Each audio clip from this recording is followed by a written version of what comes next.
Mark O'Connor is a professional poet turned population expert. He co-authored Overloading Australia, now in its third edition. The book has been sent to every federal politician by Dick Smith, the former Australian of the Year, who's now campaigning for population constraint. Julia Gillard's election catchphrase is a sustainable Australia. Her predecessor Kevin Rudd preferred a big Australia. So Quentin Dempster asked Mark O'Connor to explain the facts buried beneath the population debate.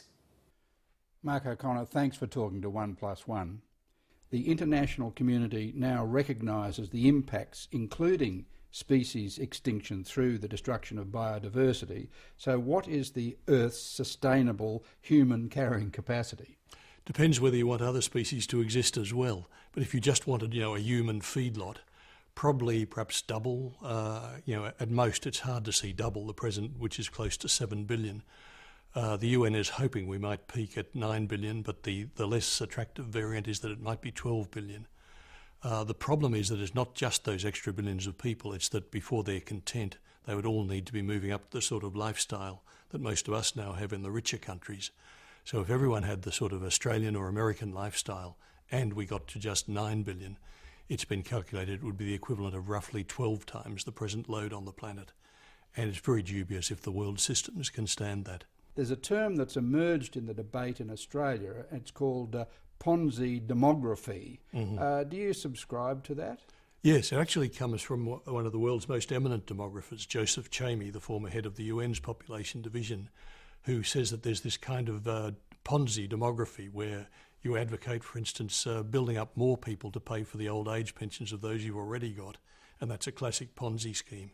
Any scheme that only works so long as you keep adding more punters is of that sort. Well, let's take the myths of Ponzi demography sequentially.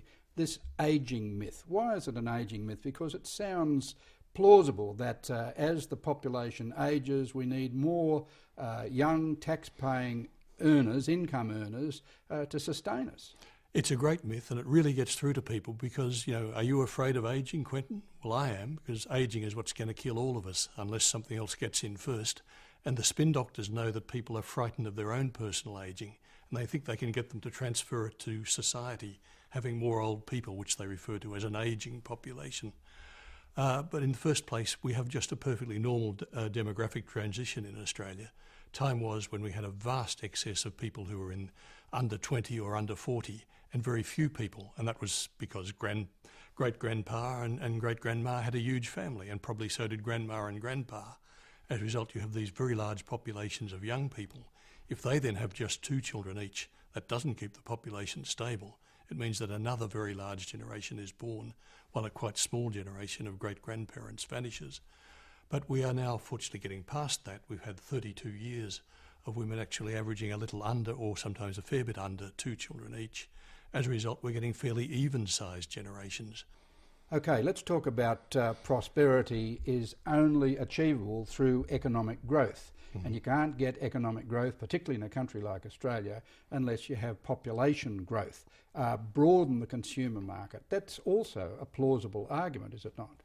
Well, it works great if you're the biggest fish in the pool, because the more small fish in the pool, the more food there is for you. But it's often assumed all business people find it a great idea that there should be more customers. But if, say, you're the butcher in a town and that town grows by 50% through your local progress association, you may have 50% more customers, or you may have 2 competitors, or 1 competitor, and fewer customers. So it's really only the people who are right at the top of the food chain who unfortunately are in the position to subsidise these various groups through which they ventriloquise. The other myth I want you to have a look at is we need a skills-based migration program because of the skills shortage in Australia. Well, what skills shortage? The CFMEU says 100,000 young Australians dropped out of work last year, unable to find work or unable to compete with imported labour. We're told that there's 25% unemployment in most areas. In Melbourne, youth unemployment. Youth unemployment, which is crucial because that's the age at which you either get into the workforce or you don't. Teenagers are particularly vulnerable to competition from people coming in who've already got work experience, because they're in that position where they can't get it because they haven't got a job and can't get a job because they haven't got experience. Their best friend is a slight shortage of labour, which causes the employer to say, all right, before I can send you to the mines and have you drive a 100-ton truck, tip truck, I'm going to have to actually, spend 3 weeks at my own expense training you. I'd rather have someone who's been brought in who's already got that. And it's a great deal in a very small way for the employer, but if you consider that Australian is then left on social security, it's a huge bill for the taxpayer. It makes no sense. Within less than a year, Mr O'Connor, the population debate in domestic Australian politics has taken off. The new Prime Minister, Julia Gillard, has directly countermanded former PM Kevin Rudd's rhetoric about wanting a big Australia.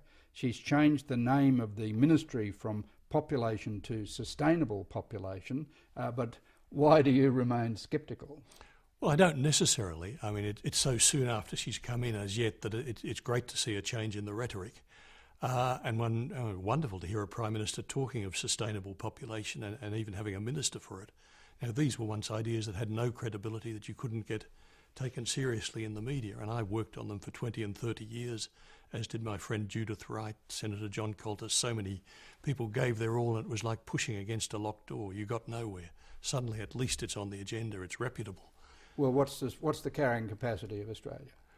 Again, do you want any other species to survive? Do you want the lungfish to survive? Do you want our suburbs to be pleasant? Do you want us all to have to park 4 stories high most of the time? With prosperity and full employment.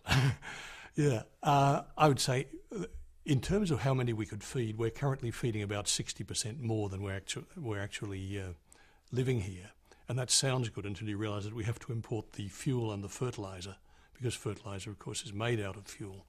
That's why when oil hit $100 a barrel, food riots broke out around the world, because even the third world now grows its food with heavy use of nitrate fertiliser. That was what the Green Revolution was all about. And we're stuck with that. We have infertile soils and we just have to fertilise them very heavily. For that reason, Tim Flannery once calculated that 8 to 12 million, admittedly a back-of-the-envelope calculation, might be Australia's carrying capacity in terms of the number of people it could feed if we go on having trouble getting the fertiliser and if we go on eroding, salinising and acidifying our soils.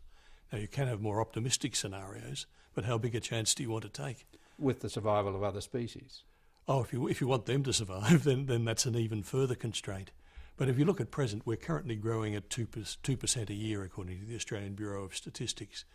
Now, the bankers... That's through fertility rate and migration rate. Currently, yes, it's been for the last 20 years almost half and half. Half is natural increase, the surplus of births over deaths, which have always been, births have been twice deaths in Australia, despite Peter Costello claiming that births weren't keeping up with deaths.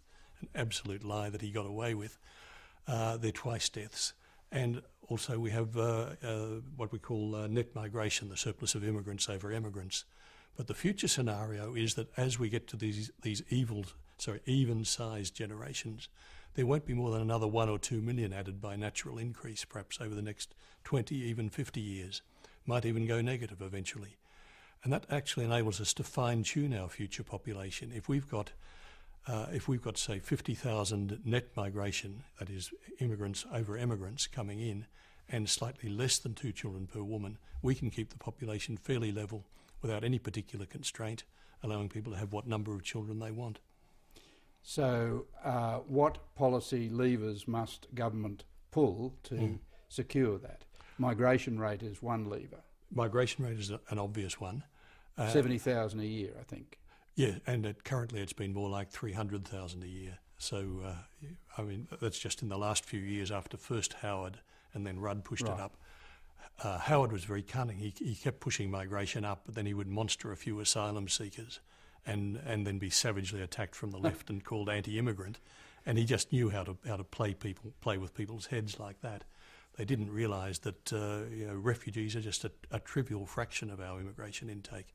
They're about 14,000 a year out of an intake that can be up to 300,000. We could double or triple refugees and still bring immigration back to where we had a balanced program with about the same number of immigrants as emigrants even. Mark O'Connor, thanks very much.